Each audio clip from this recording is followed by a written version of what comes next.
Hi everybody, my name is Jessica and this is my channel Plant Hooker. Now, I know it's kind of a different background. I'm in a different part of my house because I just didn't want to set up downstairs because I'm just getting off work and I know I haven't posted a video in a while. I'm sorry, I've been doing shorts more, but I have time, there's no kids home, so we're gonna do a video. So I just basically brought you to where the plant is.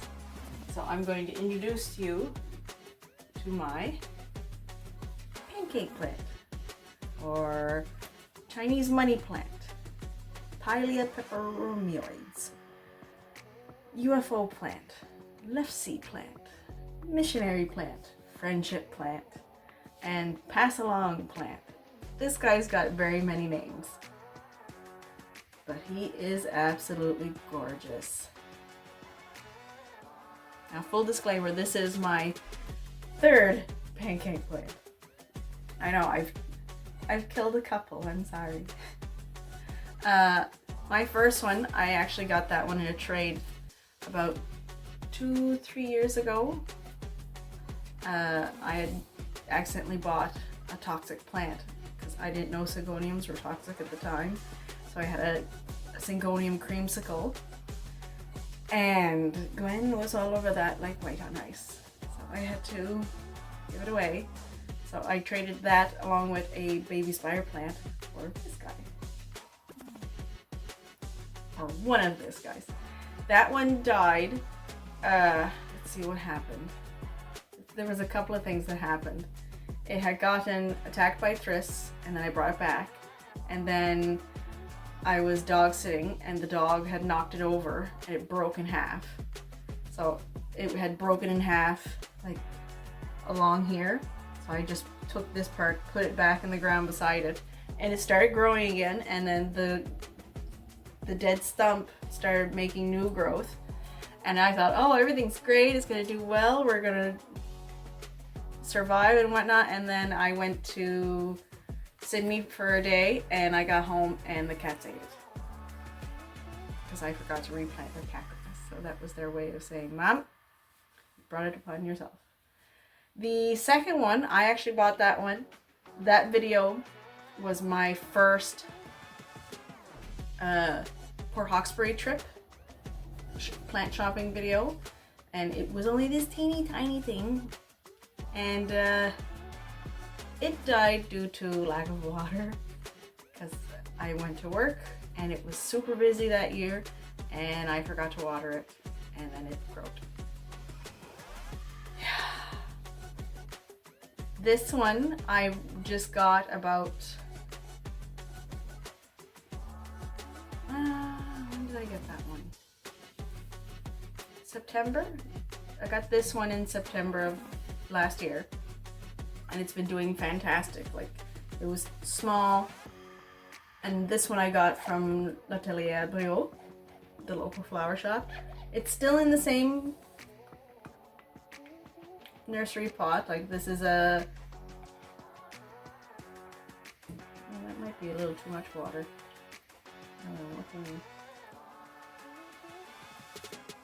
No. The soil up top looks dry. This is all dry. We just hadn't absorbed it yet because this, I watered this morning before I went to work. And she's been doing good, growing great. Everything has been fine. No problems. Well, some, but none that I can't fix. This is a flowering species. They do flower. I have never seen a pancake plant flower, but because these guys are also part of the nettle family, the Urticaceae, Urticaceae, part of the nettle family. So it should have similar flowers to like other pileas. So like little tiny white fluffy things. And these guys are native to southern China. That's the only place in the wild where they grow. You can find them all over the world now, is because they've been part of the horticultural. Sorry, squirrel. One of my cats is going crazy. Horticultural collection, like for plant lovers and whatnot. It's actually been around for a while because it was discovered, or no, not discovered, it was first collected, because like the Chinese have known about it, but it was first collected and brought into like the plant world back in 1906 by a Scottish botanist, George Force. And even though like they've been in the houseplant world since then, they really didn't become commercialized until the 2000s. Because back then it was just, oh, you have one, share. You have one, share. Like clip and propagate and sell. However, these guys are endangered in their native environment. They're not endangered like across the world, like there's many of them, but in the wild they are. And the one thing about these guys in the wild, the ones in the wild don't get to be as big as the ones in captivity. Why, I'm not sure. That's just what I've read. Because they can get between as small as 4 inches, 10 centimeters, yes, to as big as 28 inches, which is 70 centimeters, so they're pretty big. And they can have a spread of 4 inches, 10 centimeters, to as big as 32 inches. Mine is about 6 inches tall and maybe 8 or 9 inches wide, give or take.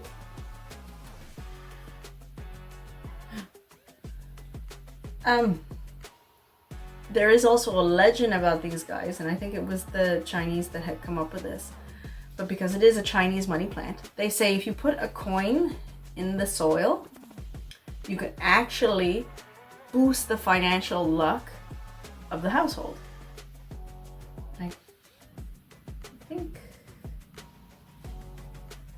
did I put a coin in here? I can't remember if I did or not. I know I have a coin in my money tree because that's the same legend there, but it's a different part of the world. I might have to put a coin in you to bring more good luck to the house. See if that'll work. And then I'll tell you the results. Now when it comes to watering, I'll water this guy about once a week at this time of year. Maybe a little less during the winter time, depending on, well, no. The spring and fall would be a little less than once a week, but the summertime and wintertime, I know wintertime you're not supposed to, but in my house, because of a wood stove, it sometimes feels like the summertime in my house. I'll water them about once a week, less in spring and fall. Now you want it to be like a moisture meter level 3. So they're about a medium demand on water at this size. A bigger one would probably need less intervals of watering, while a smaller one would need more intervals of watering. And I fertilize him about twice a month. And the type of fertilizer you can use is the all-purpose. I use the Schultz personally, or the fertilizer that's strictly for green plants. You can use that too for these guys. Can be okay with normal humidity, but because I have a wood stove, I do still mist this guy just for in case. Like, I'm trying really hard not to kill him again. So I'll mist him about every 3 days. And you do need to clean this guy. He doesn't like to get dusty. So I'll take a nice warm damp cloth to him, an Norwest cloth, about every 3 months. Just so then like the leaves are nice and green, they stay at optimum, and it can collect as much sunlight as possible.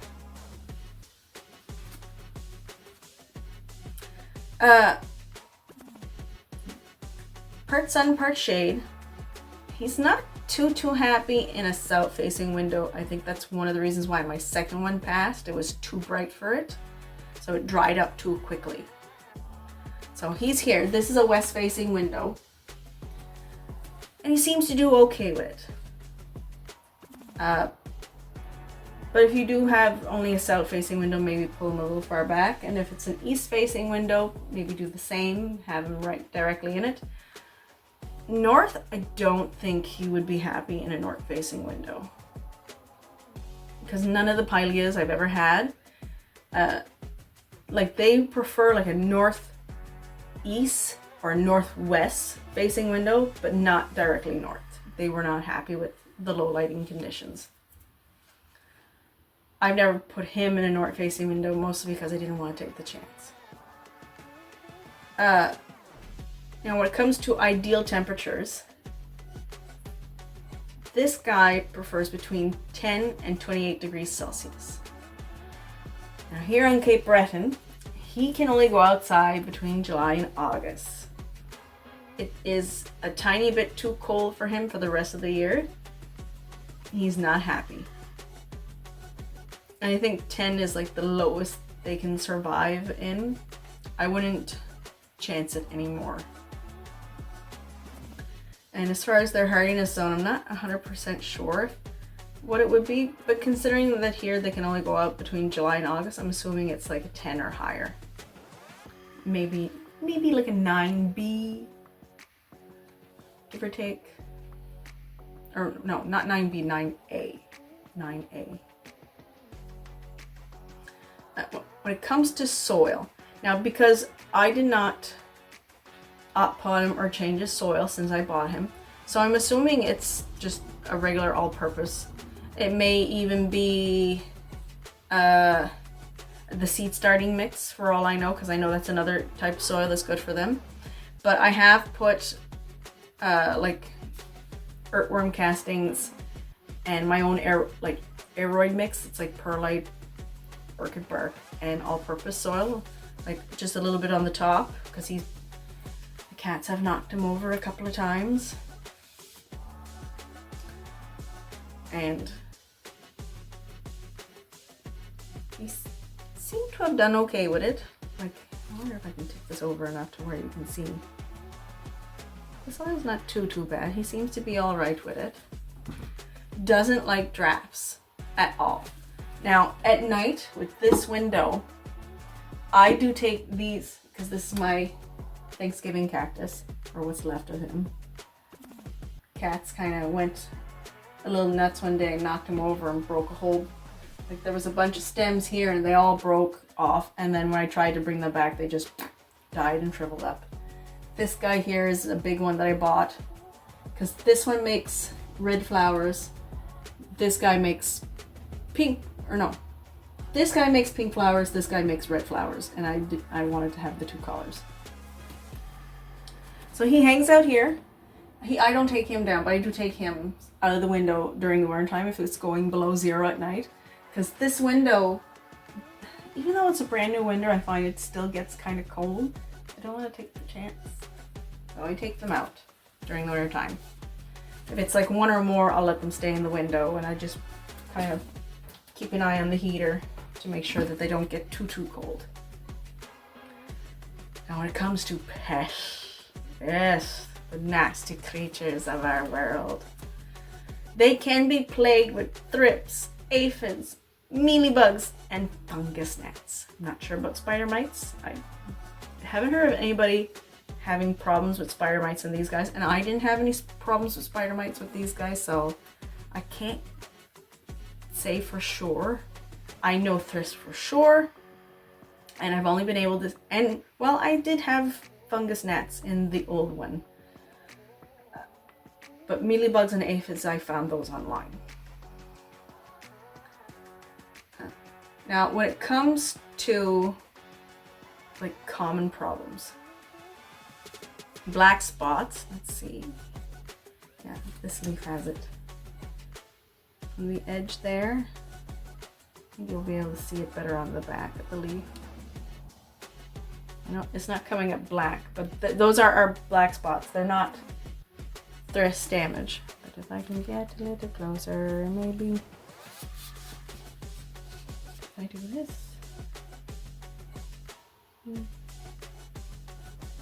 Block my face.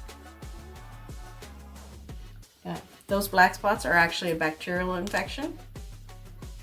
I just broke the leaf. Well, the plant's going to be rejecting it anyways because of the bacteria that's on it. And that's a like bacterial and fungal infection.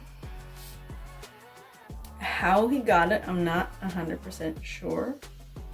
The only thing I can think of is that there was a time period where I was melting snow and I was watering them with the melted snow, like watering rainwater, and I was misting them with the rainwater, and perhaps bacteria got onto that leaf from the water. It's the only thing I can think of.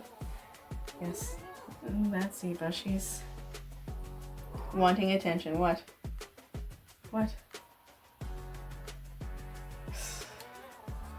Okay.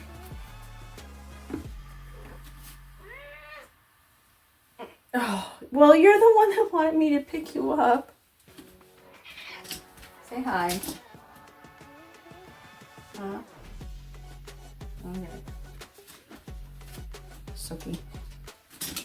Yeah, so that's the only thing I can think of on how the bacteria got into it, or fungal. If the spots are brown and not black like that, then that's overwatering. Also, the leaves will yellow too if they're starting to overwater. Yes, I love you too, Ziva. But if your leaves are far apart, that's a sign of lack of light. And if you see this curling, like see that one leaf there, that's due to underwatering. The beginning of the month, I was working a lot and I wasn't paying attention. So I underwatered him a little bit, so that's what happened there. But he's bouncing back. Like I've got a new leaf there and a new leaf coming right there. So he is doing good and should make a full recovery. What are you doing, Ziva? How about you go up there? You wanna go in the window? Go in the window.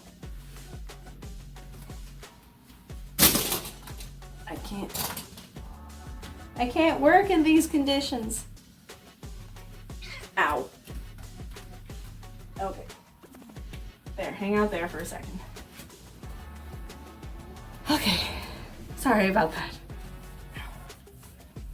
Now. That's about it for this guy. Would I recommend them for first-time plant owners? No. No. If you do want like a pilea, this is a good one to start with, because I find the other ones, like the silver cloud, the pilea mollis, which I've had two and they're both dead because I've made a video, so I'm sorry about that one. What other pileas have I had?